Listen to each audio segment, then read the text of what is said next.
हमारा अखिल भारतीय राष्ट्रीय कांग्रेस के जागेश्वर के कांग्रेस के प्रत्याशी उत्तराखंड के गांधी बहुत ही ईमानदार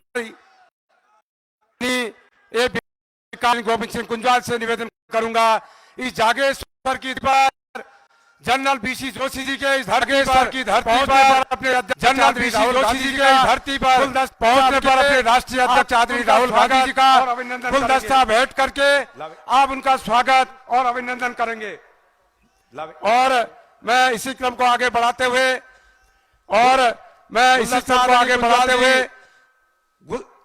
गुलदस्ता आदरणीय कुंजवाल जी माननीय राहुल गांधी जी को गुलदस्ता भेंट करेंगे।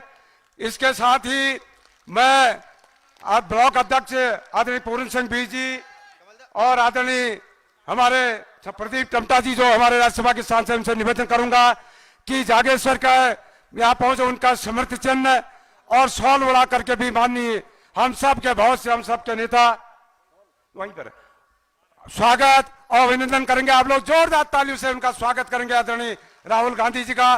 मित्रों, ये हम सब के भविष्य है, हम से देश के भविष्य है। एक ईमानदार व्यक्ति, एक बहुत ही बुद्धिजीवी व्यक्ति है राहुल गांधी। मित्रों, आप सब जानते हैं इस देश के प्रधानमंत्री बड़ी बड़ी बातें करते हैं, भाइयों और बहनों की बातें करते हैं, लेकिन राहुल गांधी जो कहते हैं वो करते हैं। ऐसा व्यक्ति राहुल गांधी स्वर्गीय इंदिरा गांधी जी के परिवार का, उनके पोते हमारे आदरणीय राजीव गांधी जी के, जिन्होंने देश के लिए जो शहीद हुए, इस देश की सेवा करते हुए उनके पुत्र है, आप सबके बीच है। उनका मैं बहुत बहुत अभिनंदन और स्वागत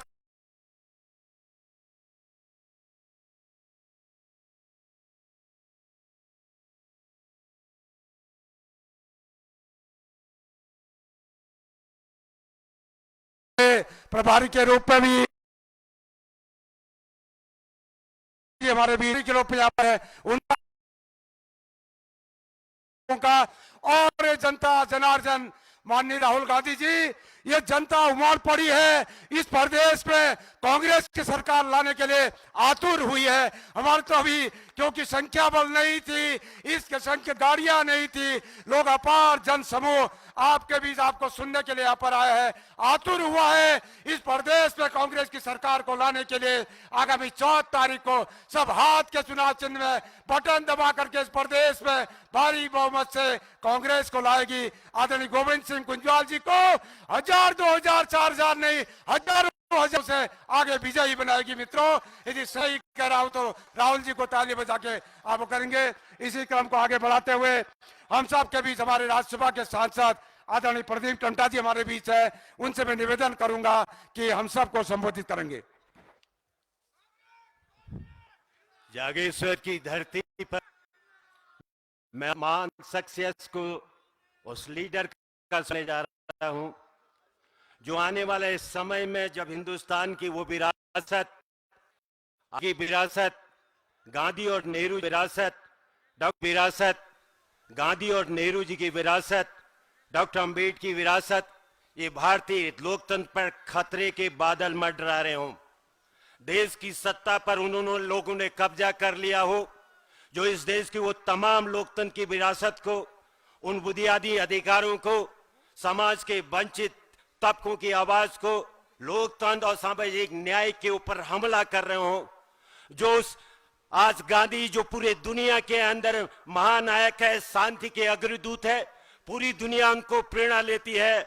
और आज की यहाँ की सरकार गांधी के हथियारों को देशभक्त कहती है, देश की पार्लियामेंट में उनको देशभक्त कहने वालों को भेजती है। उस आरएसएस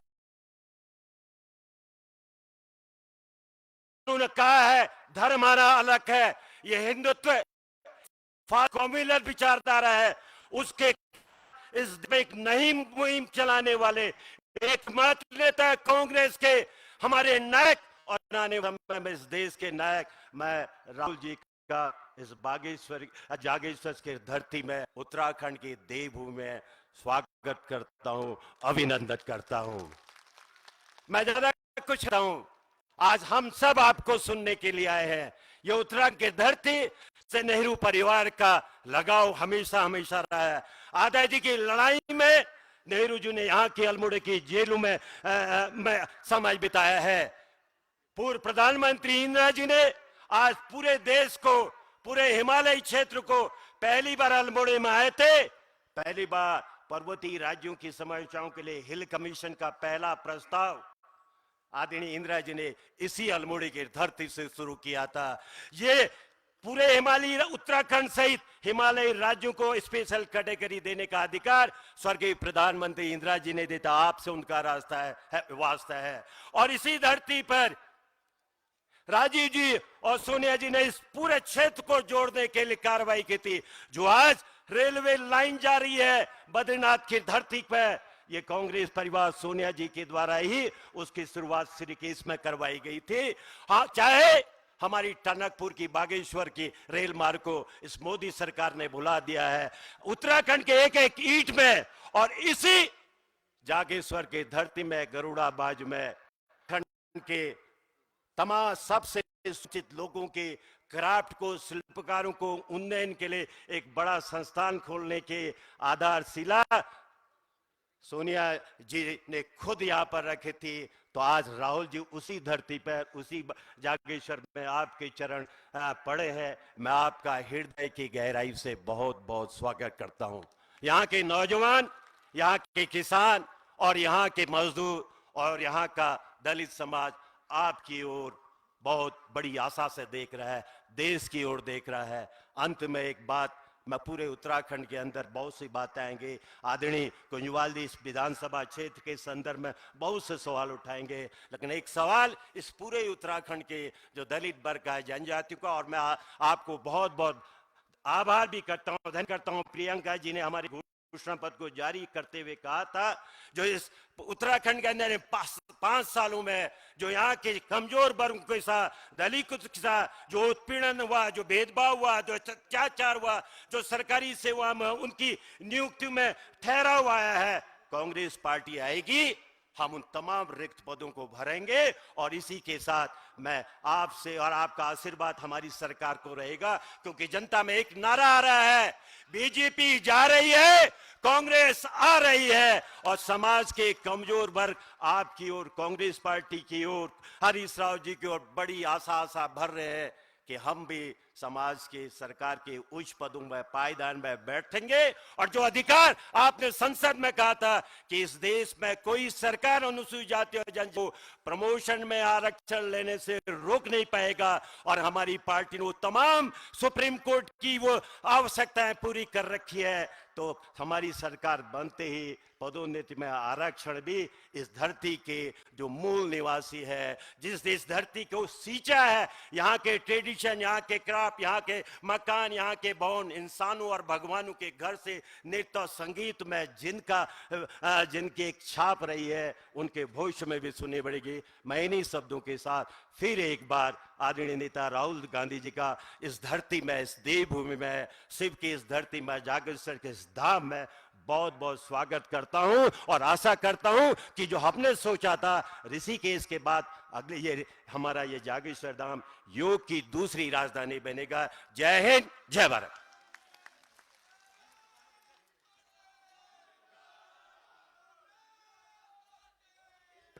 अभी आपके बीच में प्रदीप टंडन जी ने अपने विचार रखे।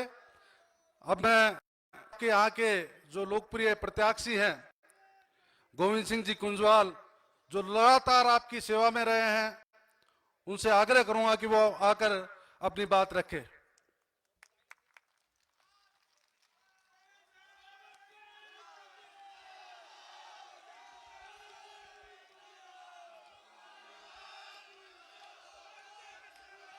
आज जागेश्वर की इस धरती में हम सबका ये सौभाग्य है, हमारे देश के युवा नेता, हम सब के नेता और ऐसे परिवार के सदस्य के रूप में यहाँ पर पहुंचे हैं जिस परिवार ने इस देश को आजाद किया और इस देश की रक्षा में हमारी स्वर्गीय प्रधानमंत्री इंदिरा गांधी ने अपने को न्यौछावर करने का काम किया, और हमारे राहुल गांधी जी के पिता स्वर्गीय राजीव गांधी ने भी, आपने देखा होगा किस तरह से उन्होंने अपने प्राण त्यागे।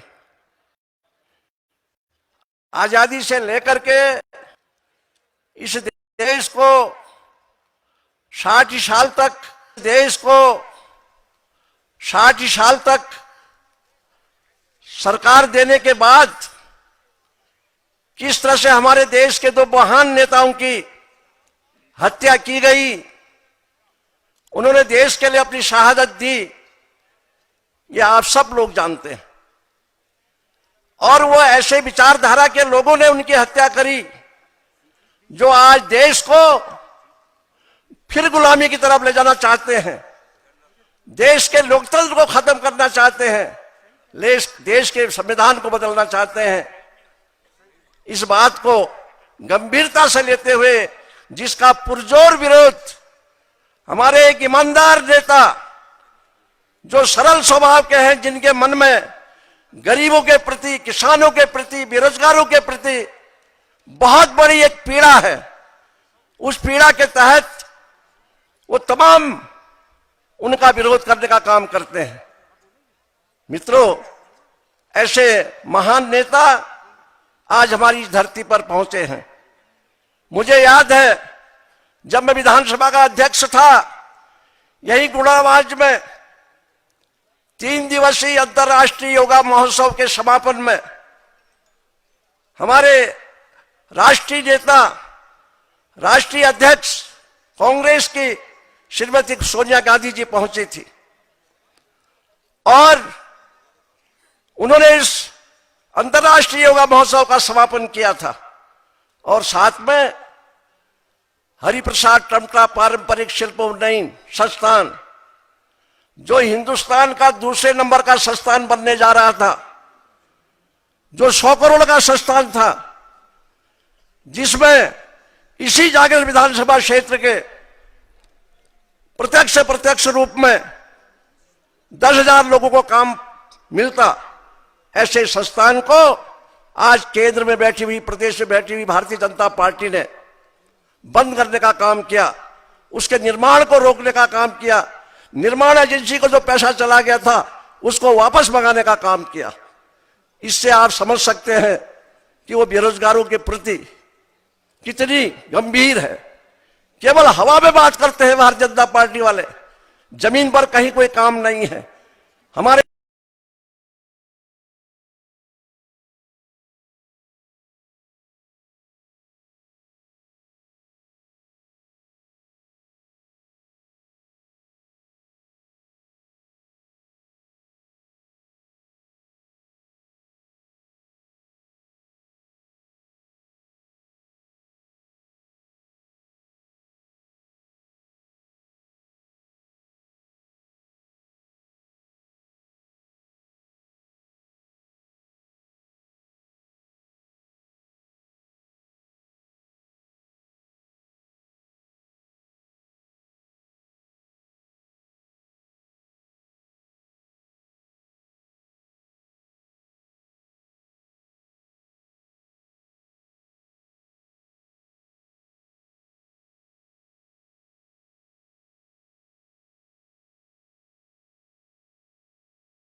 होटल में बर्तन मलने पड़ते हैं, और जब हम वहां देखते हैं बर्तन मलते हुए अपने बीए पास लड़के को, हमारे आंखों से आंसू आ जाते हैं।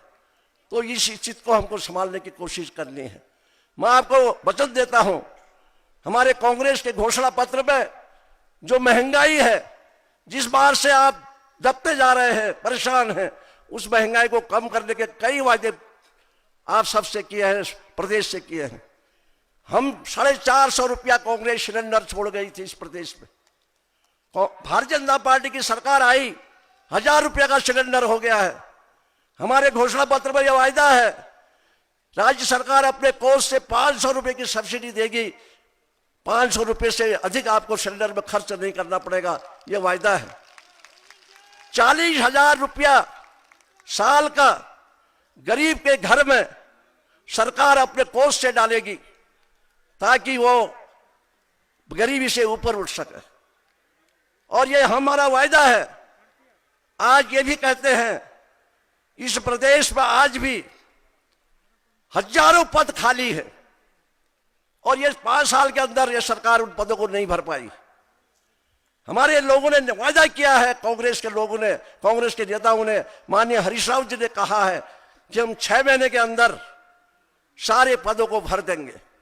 और उनका एक वायदा और है बेरोजगार भाइयों के साथ, कि हम हर विभाग में जितने पद आज हैं, प्रति वर्ष 10 पद बढ़ाएंगे, 10% पद बढ़ाएंगे, और उसमें भी रोजगार मिलेगा। और जिनको रोजगार नहीं दे पाएंगे, उनको बेरोजगारी भत्ता उनके घर में जाएगा। यह हमारा वायदा है।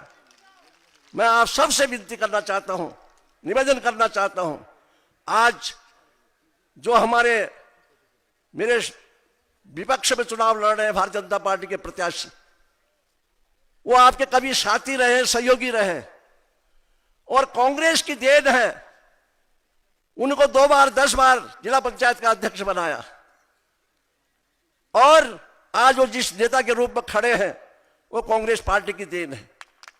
केवल वो इसलिए पार्टी छोड़ के गए हैं कि पिछले जिला पंचायत चुनाव में उनके छोटे लड़के को कांग्रेस ने टिकट नहीं दिया जिला पंचायत का। उसके स्वार्थ के लिए उन्होंने पार्टी छोड़ी है। कभी किसी क्षेत्र के विकास को लेकर के, किसी गरीब की परेशानी को लेकर के कोई काम सरकार ने नहीं किया, उससे नाराज होकर के उन्होंने पार्टी नहीं छोड़ी है। वो इतने स्वार्थी व्यक्ति हैं, उनको आप सब लोग समझते हैं। इसलिए मैं आपसे अपील करना चाहता हूं, निवेदन करना चाहता हूं, आपका बहुत बड़ा प्यार, प्रेम, सहयोग मुझे पिछले 5 बार मिला है।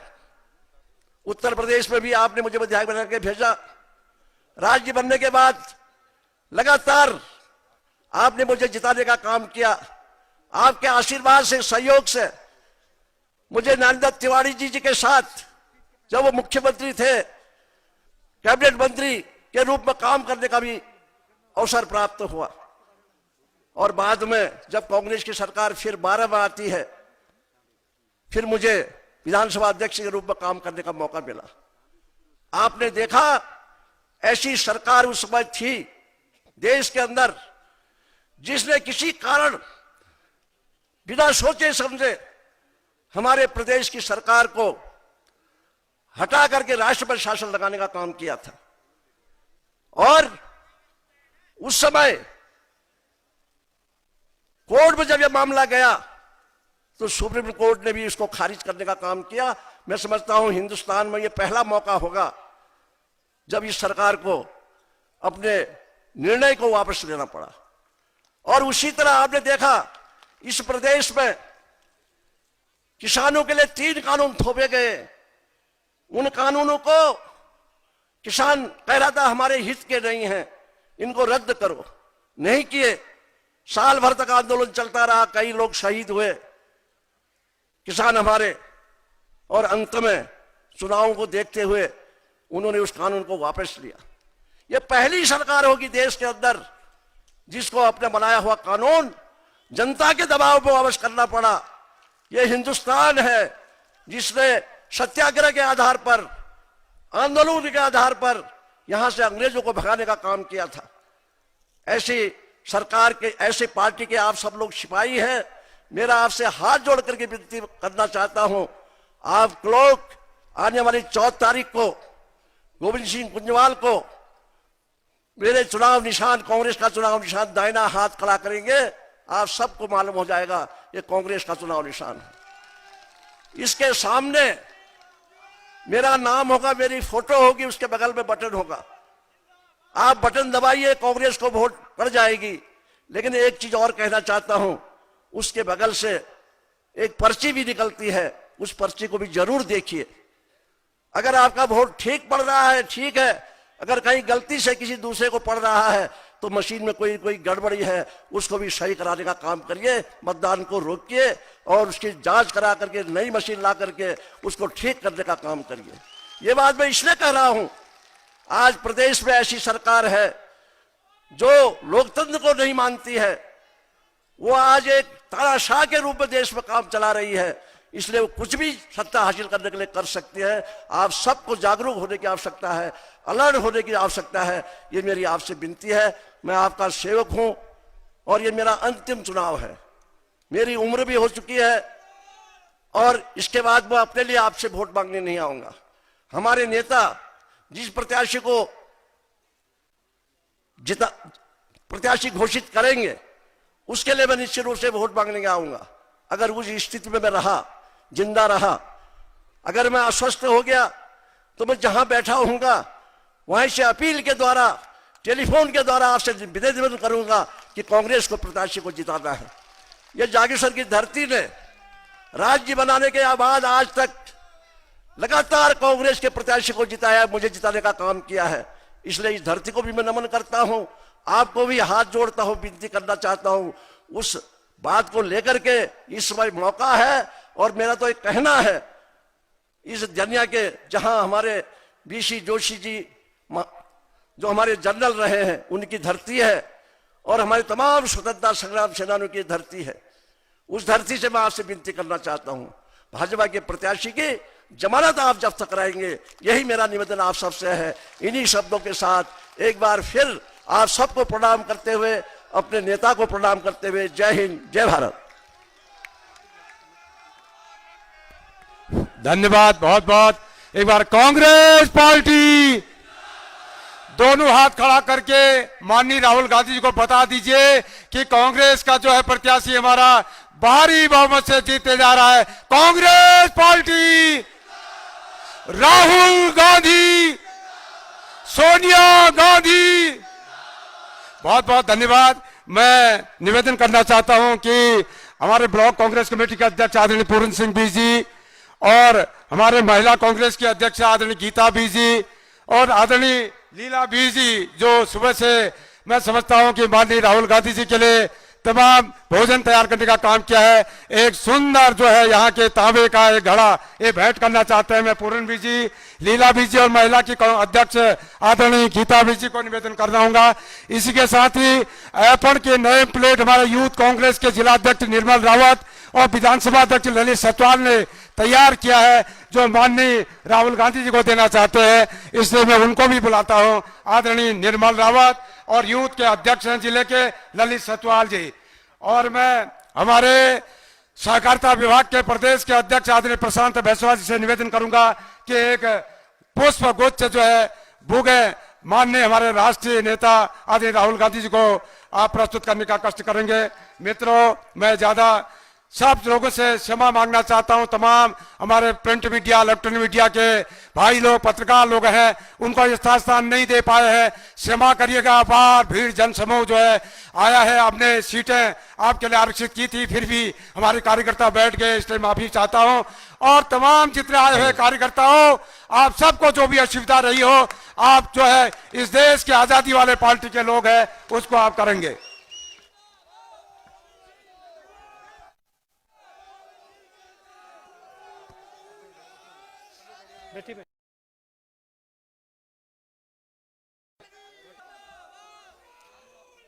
प्रदीप टमटा जी, साहब को यहां बैठने दीजिए। आप उधर हो जाओ। जी जी, कुलदीप इंदौरा जी, जय सिंह अग्रवाल जी, पांडे जी, हमारे कैंडिडेट गोविंद कुंजवाल जी,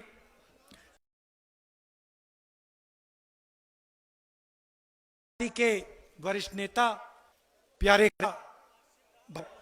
आप सबका यहां बहुत बहुत स्वागत।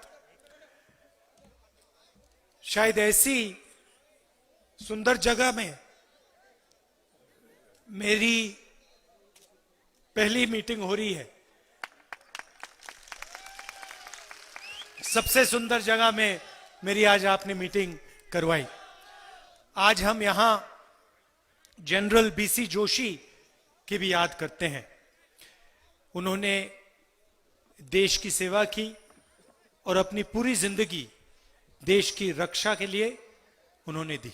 तो आज उनकी हम याद करते हैं। चुनाव का समय है। उत्तराखंड में, गोवा में, पंजाब में और मणिपुर में चुनाव है। देश की हालत आप जानते हो। प्रधानमंत्री नरेंद्र मोदी ने वायदा किया था कि हर साल 2 करोड़ युवाओं को वो रोजगार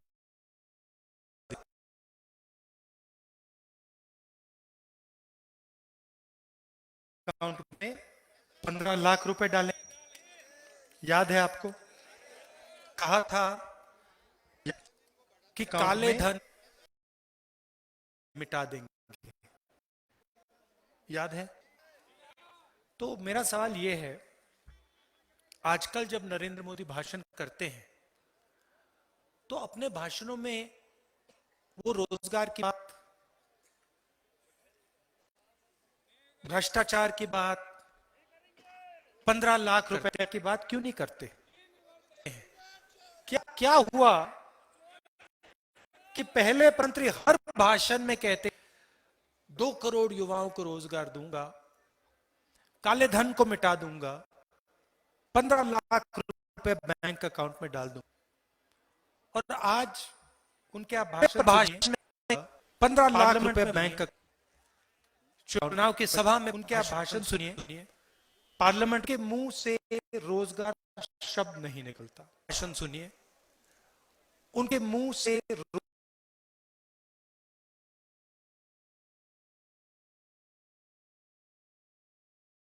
आज भाषण करेंगे, टीवी पे देखना, मैं गारंटी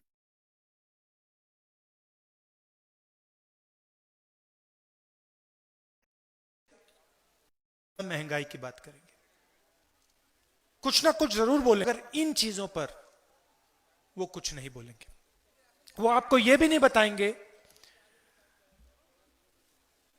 कि पिछले 5 सालों में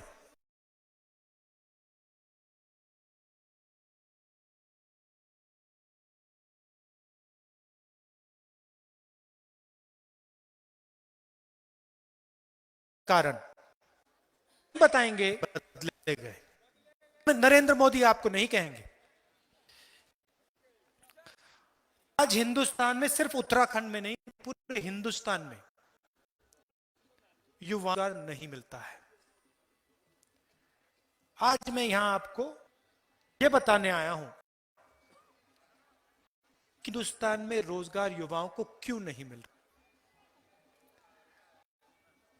कांग्रेस पार्टी होती थी, यूपीए की सरकार होती, तो हम जो छोटे कारीगर होते हैं, जो स्मॉल और मीडियम बिजनेस वाले लोग, जो छोटे दुकान वाले लोग होते हैं, जो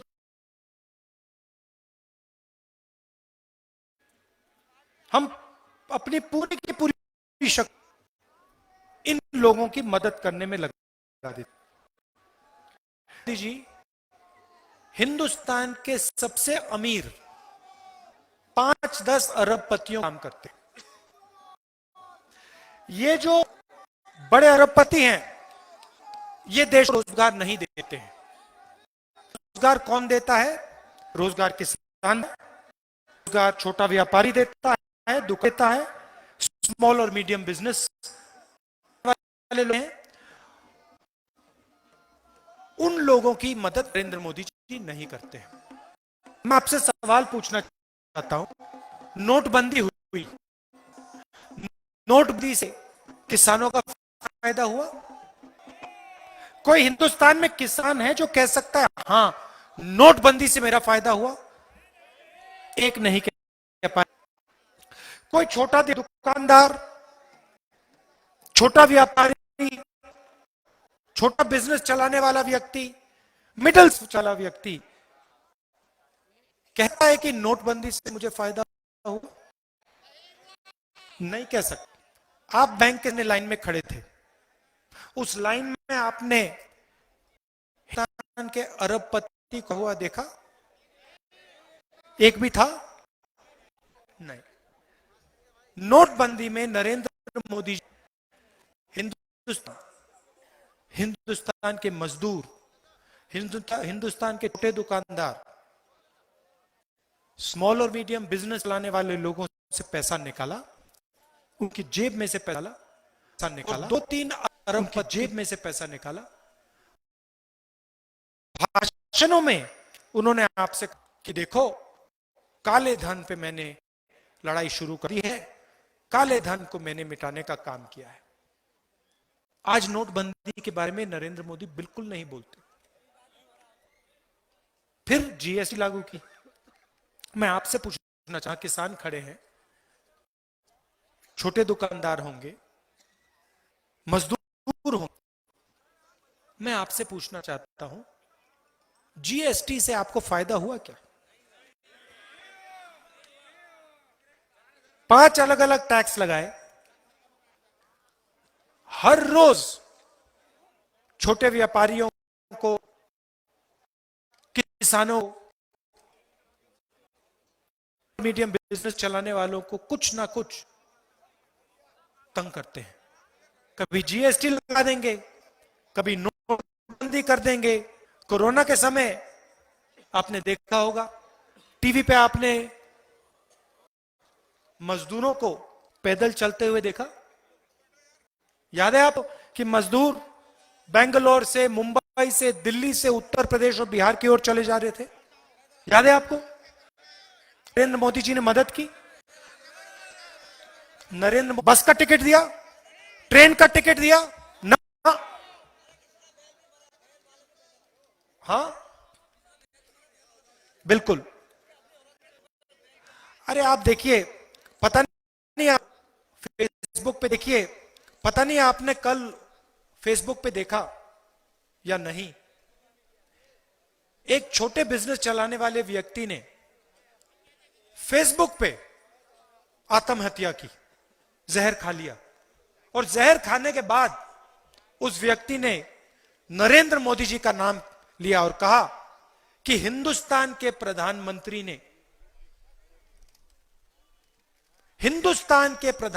ने मेरी जिंदगी को बर्बाद कर दिया। लिए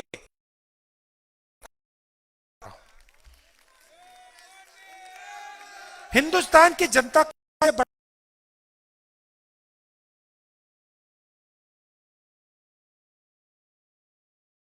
मुर्दाबाद जैसी बात नहीं कहते। इस पार्टी की मीटिंग है, ये हमारा तरीका नहीं। वो बीजेपी के लोग जरूर मुर्दाबाद, हम मुर्दाबाद नहीं कहते, हम मुर्दाबाद नहीं कहते। हम लड़ते हैं, जरूर पूरा दम लगा के हम लड़ते हैं, मगर हिंसा और गलत शब्दों का प्रयोग हम नहीं करते।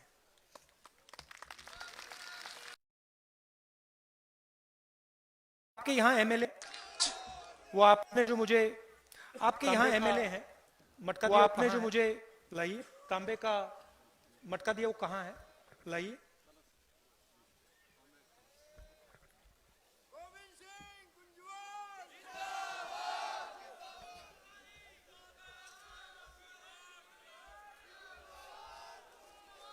ये देखिए, ये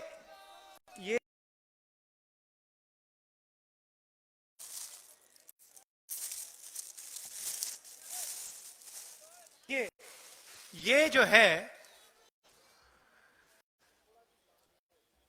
ये आप लोगों ने, आपके कारीगरों ने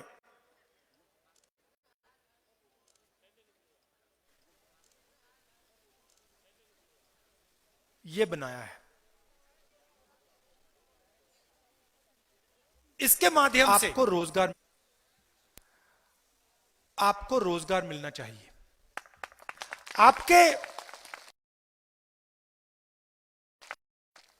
ये आपकी तपस्या है, ये आपकी तपस्या है।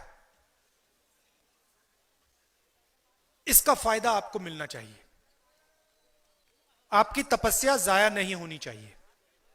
अब आपके जो एमएलए हैं, उन्होंने यहां पे आपकी मदद करने के लिए हरिप्रसाद टमटा इंस्टीट्यूट खोलने की कोशिश की थी। तांबे का काम, उसके लिए एक इंस्टीट्यूट खोलने की कोशिश की थी। 100 करोड़ रुपए, 100 करोड़ रुपए आपकी मदद के लिए यहां उन्होंने भेजा। इंस्टीट्यूट से 10,000 लोगों को रोजगार मिल सकता था। अब बीजेपी ने क्या किया? बीजेपी ने उस इंस्टीट्यूट को बनने नहीं दिया। जो आपका पैसा था आपसे छीनकर उन्होंने कहीं और भेज दिया, और आपका जो इंस्टीट्यूट बनना था वो उन्होंने बनने नहीं दिया। तो मैं आपके एमएलए से कहना चाहता हूं कि जब हमारी सरकार बनेगी तो इस इंस्टीट्यूट को आप फिर से यहां लाइए, मगर इस बार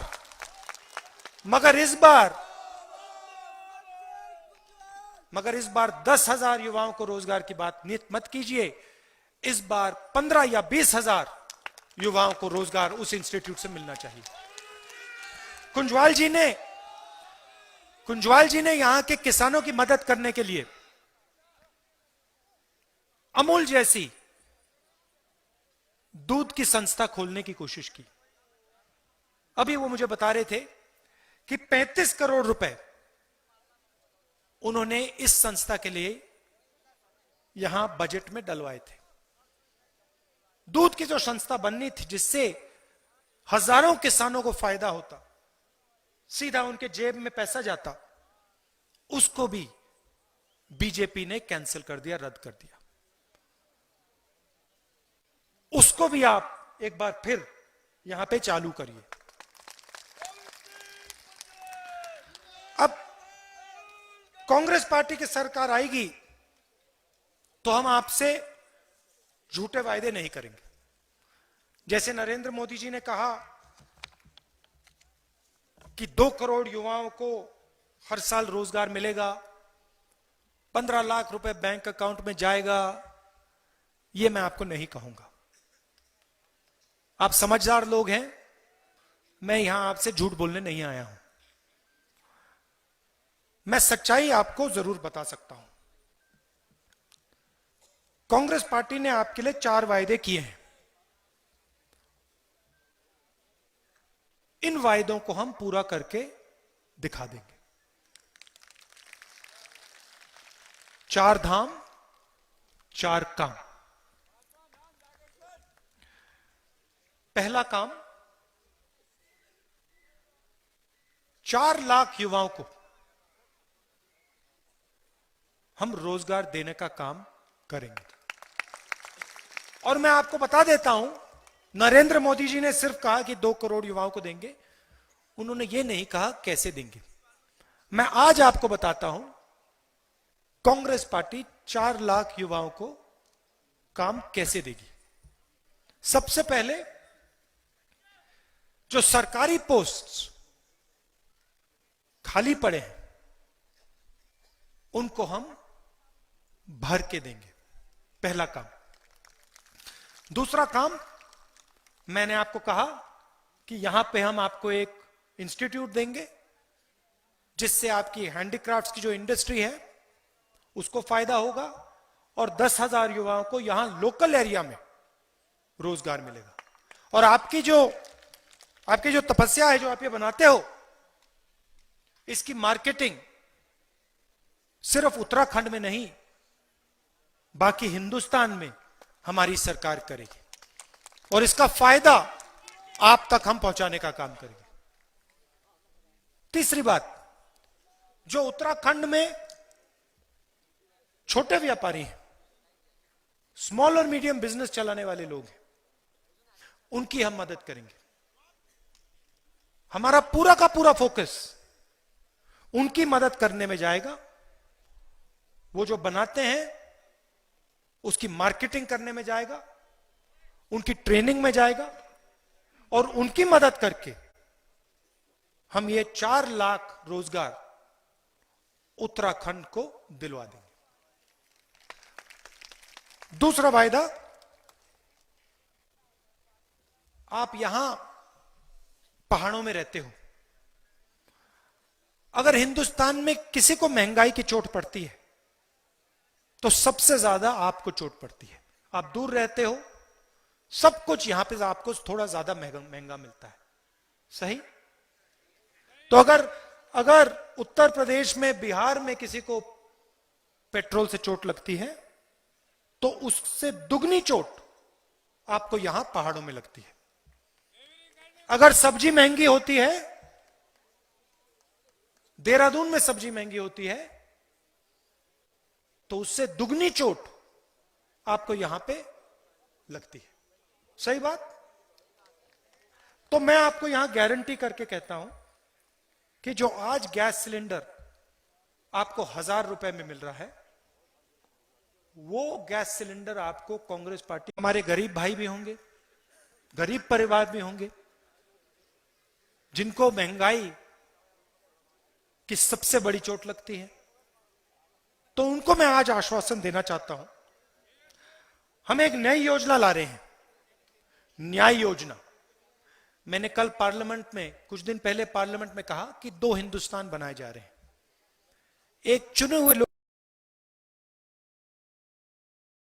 का, गरीबों का, बेरोजगारों का हिंदुस्तान। हमें ये 2 हिंदुस्तान नहीं चाहिए, हमें एक हिंदुस्तान चाहिए। उस हिंदुस्तान में सबको शिक्षणी चाहिए, सबको, हमें ये 2 हिंदुस्तान नहीं चाहिए, एक हिंदुस्तान चाहिए। तो हम न्याय योजना लाए हैं। न्याय योजना का लक्ष्य और सबकी रक्षा होनी चाहिए।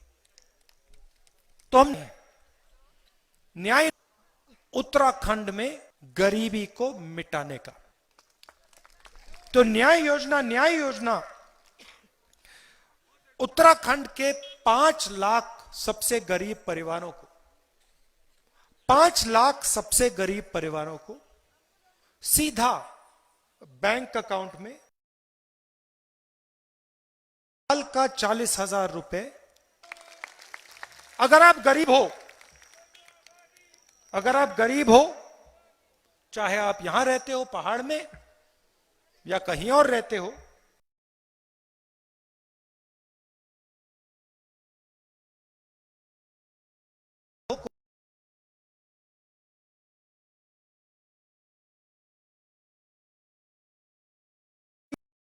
कांग्रेस पार्टी डाल के दे देगी।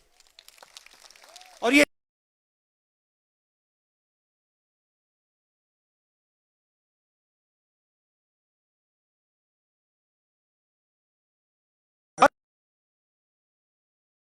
पहुंचा दिए जाएंगे। आखिरी वायदा, आप यहां रहते हो, कोरोना के समय आपने देखा होगा, आपको अगर अस्पताल जाने की जरूरत पड़ी, दवाई की जरूरत पड़ी, तो यहां आसपास में आपको अस्पताल नहीं मिला, आपको दूर दूर जाना पड़ता है इलाज के लिए, दवाई के लिए, एक्सरे के लिए, इन चीजों के लिए आपको दूर दूर जाना पड़ता है। कांग्रेस पार्टी ने निर्णय लिया है कि हम को, दवाइयां को और डॉक्टरों को आपके दरवाजे तक पहुंचा देंगे।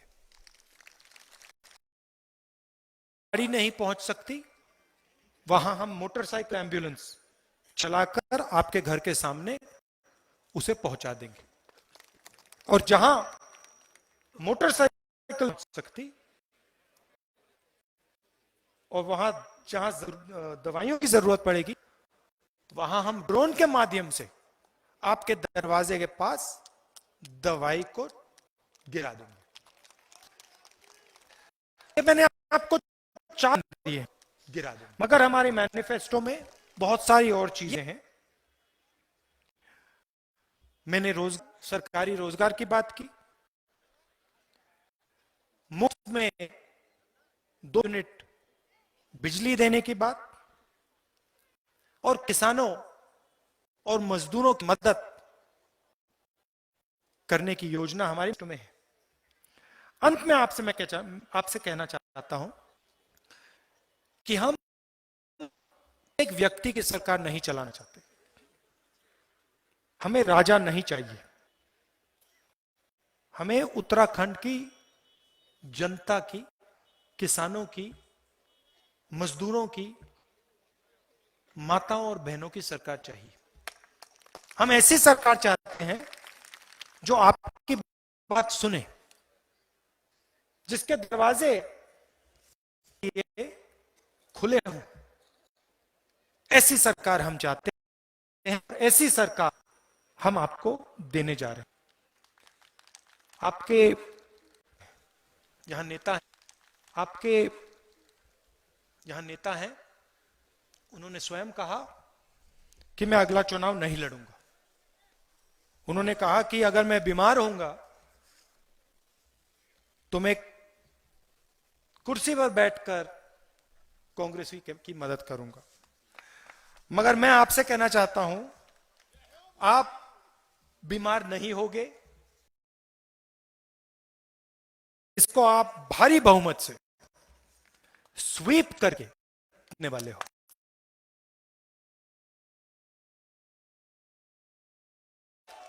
क्यों जीतोगे?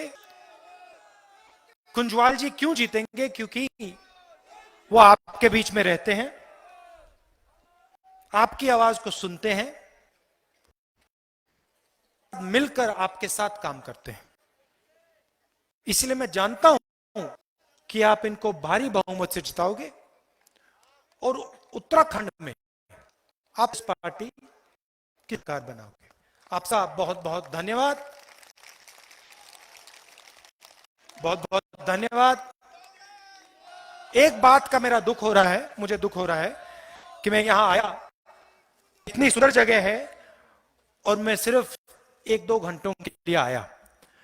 अगली बार कुंजवाल जी मैं आऊंगा तो महीना तो नहीं, मगर कम से कम 1-2 दिन तो यह रहना चाहिए, रहना पड़ेगा। आपका धन्यवाद, नमस्कार, जय हिंद। कांग्रेस पार्टी, राहुल गांधी, गोविंद सिंह